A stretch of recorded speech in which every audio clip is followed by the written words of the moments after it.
Hello my friends, जय भोलेनाथ। कैसे हैं आप सब? उम्मीद करती हूँ आप सब अच्छे होंगे, आपके घर परिवार में सब कुशल मंगल होगा। तो जी सुबह सुबह का है टाइम और उठ चुकी हूँ मैं, और मेरे हस्बैंड जो उठ के नीचे चले गए हैं क्योंकि उनको दूध वगैरह निकालना है।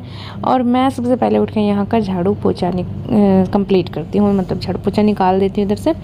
तो झाड़ू लेके मैं आ गई हूँ। मैंने ना काफ़ी बार मैं बताती हूँ कि हाँ मैंने झाड़ू सुबह कर दिया था, पोछा लगा दिया था, और कुछ लोगों को डाउट रहता है कि इतने अंधेरे में कैसे करती है। तो छोटी सी यहाँ पे जो फ्लावर लाइट है हमारी, उसका काफ़ी मतलब होता है, रोशनी होती है उसकी काफ़ी, तो उसकी वजह से कुछ ऐसा नहीं होता। और मैं जो पंखा है, फ़ैन है, उसकी रेस क्या बोलते हैं, स्पीड, हाँ हम रेस बोलते हैं, स्पीड है जो उसकी वो कम कर लेती हूँ। और फिर झाड़ू लगा के जब पोछा लगाती हूँ तो फिर ज़्यादा कर लेती हूँ। यहाँ मोटा मोटा कुछ भी नहीं निकलता, वही बारीक बारीक कूड़ा और थोड़ी बहुत धूल मिट्टी। वैसे तो दरवाजे बंद ही रखते हैं, पर ये है कि हाँ आ ही जाती है धूल मिट्टी फिर भी, बट चलिए हो जाता है मतलब। और फिर जो बाहर का आंगन है, थोड़ा आधे आंगन में ही करूँगी, ज़्यादा नहीं करूँगी क्योंकि फिर ज़्यादा में फिर टाइम लग जाता है। और ये जो टमाटर के पौधे, जैसे मैंने आपको बताया था कि पता नहीं इनको क्या हुआ, ये सूखने लग गए हैं। जब एक दिन पहले तूफ़ान आया था उसके बाद से सूखना शुरू हो गए हैं, पता नहीं इनको क्या हुआ। तो जो इनके अंदर बेल लगी हुई थी वो काफ़ी लंबी उसकी टहनी गई हुई थी, तो उसको भी थोड़ा सुलझाना था। तो पहले कोशिश करी, फिर लगा कि इसमें टाइम लगेगा, फिर मैंने उसको ऐसे ही छोड़ दिया। और अब लगा दूँगी पोछा बस मैं ऐसे ही हाथ से निचोड़ के इसको ऐसे ही लगा देती हूँ, क्योंकि इसके साथ वो बास्केट नहीं है, वो टूट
किचन में आते ही सबसे पहले मैं थोड़ा सा पानी रख देती हूँ इंडक्शन पे, क्योंकि मेरे हस्बैंड बिल्कुल हल्का गर्म पानी पीते हैं, गर्म नहीं पीते, बिल्कुल हल्का गर्म मैं ही देती हूँ। अगर ठंडा दे दूँ तो ठंडा भी पी लेते हैं, बट हल्का गर्म देती हूँ मैं पानी उनको। और मैंने अपने लिए डाल लिया है गोंद कतीरा। तो मैं सिंपल इसके अंदर ना रात को, वैसे तो इसको छोटी जो मिट्टी की मटकी होती है उसके अंदर भी होना चाहिए। मैंने काफ़ी टाइम तक तो रखी यहाँ पे, पर अब मैंने पता नहीं कहाँ पे रखती। वैसे हमारे यहाँ पड़ी है, बस याद ही नहीं रहती कि नई लेके आऊँ, क्योंकि जैसे त्यौहार आते हैं हमारे यहाँ, होली, अष्टमी, करवा चौथ, तो उनकी मटकियाँ ना ऐसे ही रखी रहती हैं, तो ध्यान ही नहीं रहती। तो मैं कांच में भिगो देती हूँ, उसके अंदर थोड़ी एक मिश्री की डली डाल देती हूँ, जो धागे वाली मिश्री होती है। तो बस इनको भिगो देती हूँ और सुबह 1 चम्मच 2 चम्मच पी लेती हूँ पानी में डाल के, सिंपल ऐसे ही, ना कोई चीनी ना कोई नमक, कुछ नहीं डालती। और फिर जब चाय का टाइम होता है तब मैं थोड़ा सा, मतलब थोड़ी सी चीनी और थोड़ा चाट मसाला, ताकि थोड़ा चटपटा सा पानी बन जाए, तब उस टाइम पीती हूँ मैं। और आज मैं आपको दिखाऊंगी कि मेरे जो गाय का दूध जो मैं रखती हूँ ऐसे उबाल के, तो उससे एक दिन की मलाई कितनी निकलती है, और काफ़ी थिक और बिल्कुल अच्छी मलाई निकलती है। ऐसा नहीं है कि गाय का दूध है तो बिल्कुल पतली पतली मलाई उतरेगी या टूटी फूटी। आप देख सकते हो, ये एक ही हाथ में देखिए कितनी सारी मलाई मैंने उतार ली है। और अगर आपको भी ऐसी ही मलाई चाहिए तो आप ना, दूध है, गाय का है, भैंस का है, उसको ना बिल्कुल सिम फ्लेम पे उसको बॉईल करते रहिए, काफ़ी टाइम तक बॉईल करते रहिए जब तक ऊपर एक पपड़ी ना आ जाए बिल्कुल, ठीक है। और उसके बाद आपको क्या करना है, उस दूध को ठंडा कर लेना है और फिर उसे पूरी रात फ्रीज़र में रखना है, फ्रिज में रखना है, फ्रीज़र तो मतलब ज़्यादा हो जाएगा, फ्रिज में रखना है।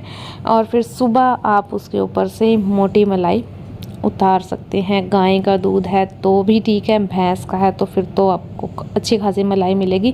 पर जैसे कि गाय का दूध बताया जाता है ना, बिल्कुल पतला होता है कि उसमें मलाई इतनी नहीं आती, आएगी तो पतली सी आएगी, पर ऐसा नहीं है। अगर आप उसको अच्छे से बॉईल करते हो 1-1.5 घंटे के लिए तो उसके ऊपर अच्छी खासी मोटी मलाई आ जाएगी। और इसी मलाई से फिर मैं आज मक्खन भी आपको बना के दिखाऊंगी कि इतनी सी मलाई से कितना मक्खन निकल जाता है। पहले मैं दिखाती हूँ बट पार्ट्स में ऐसे दिखाती हूँ, आज ये आज वो, पर आज लगा कि हाँ मलाई मैं उतार रही हूँ तो फिर मुझे थोड़ा सा वीडियो बनाना चाहिए ताकि सबको पता चले कि हाँ अच्छी खासी मलाई उतरती है। ये ना सोचें कि ये भैंस के दूध की ऐड कर देती है, नहीं ऐसा नहीं है, ये बिल्कुल गाय का दूध है। और आपको दिखेगा जो मक्खन बनेगा ना वो भी येलो बनेगा। तो फिर मुझे अभी बनाना था इसका मक्खन, पर पहले चाय वगैरह, आटा और जो दही है उसको भिगोना है, तो वो काम थे। तो फिर मैंने ना इसको मिक्सर जार में डाल के वापस से फ्रिज में रख दिया था। अभी थोड़े ये काम है जो ये वाले निपटा लूँ, फिर इसके बनाएंगे हम मक्खन।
नहाने के बाद, धूप बत्ती करने के बाद फिर मैंने बनाया खाना। बाहर चूल्हे पे ही मैंने रोटियां बना ली थी और बच्चों ने खा भी ली हैं। पर फिर मक्खन जो था पुराना वो ख़त्म हो गया बिल्कुल। और पहले मुझे था कि मैं खाना बनाने से पहले ही बना लूँगी, पर ये करो वो करो, छोटे छोटे काम थे ना काफ़ी, तो उसकी वजह से बस देर होती होती चली गई, तो मक्खन रह गया बनाना। पर अब बनाऊंगी मैं मलाई से मक्खन। तो आपको सारी मलाई ले लेनी है और इसको नॉर्मल टेम्परेचर पे आपको रखना है। अगर मलाई ज़्यादा ठंडी है तो आप इसके अंदर नॉर्मल पानी डालिए, और सर्दियों में तो थोड़ा हल्का गर्म पानी डालना पड़ता है। और अगर मलाई बिल्कुल मतलब ठंडे से थोड़ी कम है तो फिर इसके अंदर आप चिल्ड वाटर, ठंडा पानी डालिए ताकि अच्छे से मक्खन निकले। अगर आपने गर्म पानी थोड़ा मतलब नॉर्मल सा पानी इसमें डाल दिया तो फिर पतला मक्खन बनेगा, वो बाकी तो कुछ नहीं होगा, मक्खन तो बनेगा पर वो पतला बनेगा। तो अच्छा खासा मतलब दानेदार बढ़िया मक्खन बनाने के लिए आप इसमें ठंडा पानी, वो ना मौसम के अकॉर्डिंग थोड़ा सा चेंज होता रहता है कि कैसा पानी इसमें डालेगा। तो मक्खन हमारा बन के तैयार है। तो इसके अंदर से जो दूध है वो निकाल देते हैं और ये देखिए कितना सारा मक्खन हमारा बन गया है। अब इसके अंदर मैं साफ़ पानी डालूँगी और फिर पानी डाल के इसको फिर से इसका पानी निकाल देंगे। उससे ये है कि जो इसके अंदर का दूध है वो निकल जाएगा और मक्खन आप काफ़ी टाइम के लिए स्टोर करके ये रख सकते हो, यूज़ कर सकते हो। दूध रह जाता है तो थोड़ा ये रहता है कि थोड़े दिन बाद एक इसके अंदर महक आने लगती है। अगर आप गर्म तो कर देते हो तो ठीक है, अदरवाइज़ अगर आप ऐसे ही मेरे जैसे यूज़ करते हो सब्ज़ी में, रोटी को घी लगाने में और पराठे में, तो महक आने लगती है जो अच्छी नहीं लगती। तो इसलिए इसको धुल लेना ना, धो देना अच्छा होता है। तो ये देखिए एक मतलब उस जो बाटी थी उससे कितना सारा मक्खन हमारा बन के तैयार हो गया है। और आप इसे गर्म करके देसी गाय का शुद्ध देसी घी बना सकते हैं। और ऐसे ही यूज़ करना चाहे तो ऐसे ही यूज़ कर सकते हैं। मैं बच्चों के पराठे भी इसी घी से बना देती हूँ, क्योंकि इससे अच्छा तो कुछ भी नहीं। इससे अच्छा ना ही सरसों का तेल है, ना ही रिफाइंड ऑयल है, और ना ही डालडा तो है ही नहीं, देखो, है ना। तो इससे अच्छा कोई भी घी नहीं है। और बस रोटियां जो कुछ रह गई थी घी लगाने से, मतलब चौपड़ने के लिए हम बोलते हैं, चौपड़ना, जो चौपड़ने के लिए रह गई थी, बस उनको मैंने घी लगा के रख दिया। और फिर ये दोपहर की तैयारी भी अभी कर दी है। आज मैं ये कर रही हूँ कि मैं झाड़ू पोछा अभी नहीं कर रही, क्योंकि मुझे मतलब आज एक तो कंबल धोने हैं, सबके कंबल मैंने आज धोने हैं। तो और आंगन भी धुला था मैंने, सारा आंगन, वॉशरूम वगैरह, बाहर चूल्हे के पास से सीढ़ियाँ, वो सब मैंने धो दिया था आज। और फिर मुझे कंबल भी धुलने थे, तो काम बहुत ज़्यादा था। और टाइम पीरियड मेरे पास वही था 9 बजे तक। 9 बजे तक जो लाइट के काम थे वो सब करने थे। तो आंगन धुलना भी लाइट के साथ ही होता, कंबल भी लाइट के साथ ही धुलेंगे। और जो ये जुगनू बोलते हैं इसको, तो इस जुगनू की सब्ज़ी बनाई थी एक दिन मैंने, तो किसी को अच्छी नहीं लगी, पर दोबारा बनाऊंगी। उस दिन मैंने जल्दबाजी में बनाई और थोड़ी पकी भी नहीं थी, तो अच्छी नहीं बनी थी। पर आज मैंने इसका बनाया है रायता। तो जुगनू को थोड़ा सा मैंने कद्दूकश कर लिया है, मुझे जल्दी थी तो इसलिए आज छिलके मैंने ऐसे ही जो ये काउंटर टॉप काउंटर है इसके ऊपर ही ऐसे डाल दिया। अदरवाइज़ मुझे ना ये काम अच्छे लगते हैं, ना ही मैं ऐसे डालती हूँ, पर आज मुझे बहुत जल्दी थी इसलिए मैंने इसके ऊपर डाल दिया। अदरवाइज़ मैंने देखा है कुछ लोग ना पूरी सब्जी ना इसी के ऊपर छील देते हैं और इसी के ऊपर ढेर लगा देते हैं, पर मुझे ये चीज़ अच्छी नहीं लगती। और धुल चुके हैं हमारे कंबल, 2 सूख गए, 2 रखे हैं। 10:05 हो गए और मेरा काम आज अब ख़त्म हुआ है। आज कंबल धुल दिए मैंने सारे, और फिर ये जो चिट्टा कुर्ता पजामा है, फिर जो इसके ऊपर रगड़ा लगा, भाई बाजू ने ऐसे होगी, सुन्न होगी, तो अभी इनको तो रख देती हूँ कमरे में। और बस दोपहर की तैयारी करती हूँ। उससे पहले सोच रही हूँ कॉफ़ी बना के पी लूँ, आराम कर लूँ थोड़ा। और कभी सोच रही हूँ कि रहने दे, क्या करेगी, आराम कर, अपना काम ही कर ले। क्या करूँ यार।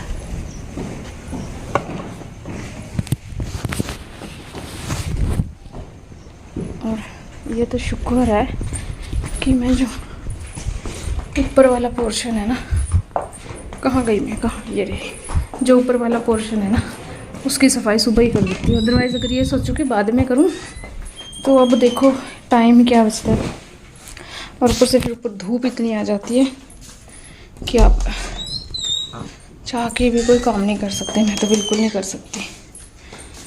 स्टीफन को रख देती हूँ। जिस दिन तूड़ी बनाने वाले लगे थे ना 2-3 दिन पहले, तो उस दिन गई थी रोटी खेत में 4 बंदों की। लोग तो मैंने उस दिन नहीं बनाया था, तो 4 बंदों की रोटी गई थी। तो उस दिन ये टिफ़िन निकाला था।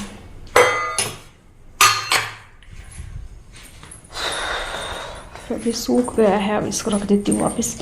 अभी तो ये काम आने वाला है, क्योंकि फिर से लगेगी जब कंबाइन, जो बाकी ज़मीन बचती है उसमें कंबाइन लगेगी, फिर उनकी जो उनका वेस्ट बच जाएगा उसका भूसा बनेगा, तूड़ी बनेगी फिर से। अभी इसका काम है ही है, ठीक है। तो वो पहले लगा देती हूँ, ये बर्तन लगा देती हूँ, फिर बनाती हूँ 1 कप कॉफ़ी, वो पीती हूँ, और फिर रायता बना के रोटी बना लूँगी साथ ही साथ। चलिए बाय।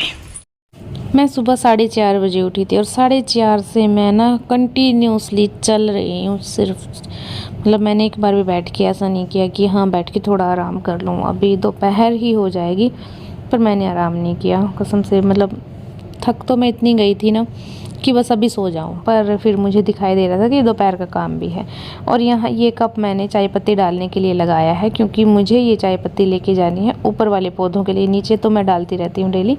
मेरी कॉफ़ी मैंने बना ली है, बच्चों की दादी जी को मैंने चाय दे दी है, थोड़ी सी बच्चों के दादाजी को भी दी है। वो गए थे खेत, दोनों खेत से लेके आए बहुत सारे उपले, जो बच्चों के दादी जी खेत में, जो बच्चों के पापा मेरे हस्बैंड खेत में गोबर लेके जाते थे ना, तो वो उधर ही उनके उपले बना देती थी, तो वो अब लेके आए थे वो एक ट्रॉली भर के। और यहाँ पे मैंने जीरा है जो गरम करके इसी चकले बेलने के ऊपर मैंने उसको पीस लिया है और उसका पाउडर बना के जो स्टील का कंटेनर है इसके अंदर डाल लिया है। ये मैं ना मेरी शादियों के बर्तन में आए थे, 2 थे ये। एक के अंदर मैंने नमक डाला था, पर मुझे इतनी अकल नहीं थी तब कि नमक डालोगे तो ये जंग लग जाएगी इसको, और ना ही किसी ने बताया था। तो एक कंटेनर तो मेरा ऐसे ही ख़राब हो गया, एक बचा हुआ था, इसको मैंने रख दिया था। तो इसके अंदर मैंने जीरा पाउडर और फिर ये मैंने थोड़ी सी कसूरी मेथी भून ली है अच्छे से, और इसका भी बना लूँगी मैं बारीक पाउडर। तो थोड़ा सा तो मैंने जो ये रायता बनाया है जुगनू का रायता बनाऊँगी तो इसके अंदर डाल दी है, और थोड़ी बाकी मैंने उसके अंदर मिक्स कर दिया दही लस्सी के अंदर डाल के। ये बहुत ज़्यादा अच्छी लगती है और अच्छे से पीस दी है ताकि बच्चों को पता ना चले, स्पेशली पक्ष को पता ना चले कि ये क्या है। और एक मैंने प्याज काट लिया है बारीक, ऑप्शनल है प्याज, आप डालना चाहते तो डाल लीजिए, अच्छा लगता है पर। और जो जुगनू है वो मैंने डाल लिया है, और थोड़ा जीरा पाउडर, भुना हुआ जीरा, भुनी हुई कसूरी मेथी का पाउडर, फिर दही, नमक, मिर्च, हरी मिर्च भी आप इसमें डाल सकते हैं। एक अगर आप लहसुन डालना चाहते हैं तो लहसुन डाल सकते हैं, पर उसको आपको थोड़ा सा तेल में पका के चम्मच वगैरह में फिर डाल देना है, उसकी महक भी काफ़ी अच्छी आती है। पर मुझे चाहिए था बिल्कुल सिंपल। पहले मैं दही खा लेती थी, पर अभी तो मतलब खा लेती हूँ ना तो इतना एसिड वगैरह बनाती, क्योंकि लोगों का मानना है कि दही है ठंडी है। नहीं, दही की सीरत गर्म होती है, पर हम सोचते हैं कि दही ठंडी है। नहीं, दही की सीरत गर्म होती है, दही हमारे अंदर गर्मी बनाती है। पर किसी किसी को सूट आती है तो वो खाते भी हैं, उनको लगता है कि हाँ ठंडी है। मुझे ये मतलब डॉक्टर ने बताया था, जब मेरे बच्चे छोटे थे तो काफ़ी बीमार रहते थे, मेरे दोनों बच्चे बहुत ज़्यादा बीमार रहते थे। तब मुझे इतना टाइम नहीं था कि मैं व्लॉग फ़ोन पे भी मैं इतनी एक्टिव नहीं रहती थी तब मतलब जब मेरे बच्चे स्कूल जाने लगे एक्चुअल में, उसके बाद फिर मैंने फ़ोन यूज़ करना ज़्यादा शुरू किया है। उससे पहले मैंने फ़ोन मतलब शादी के बाद मैंने फ़ोन भी रखना छोड़ दिया था, पर टाइम के साथ साथ सब कुछ बदलता गया। और हमारा रायता बन के तैयार हो गया बातों बातों में। और ये देखिए हमारा रायता और शक्कर, घी शक्कर, रोटी और प्याज की चटनी जो कि मैंने कल बनाई थी। और हमारा दोपहर का खाना बन चुका है, लग चुकी है थाली, आइए आप भी खाइए। और अब आपसे मिलती हूँ मैं कल, तब तक के लिए बाय बाय बाय। व्लॉग अच्छा लगा हो तो प्लीज़ लाइक करना, शेयर करना, कमेंट करना। चैनल पे नए हैं तो चैनल को सब्सक्राइब भी करते जाइएगा। Bye bye, have a good day.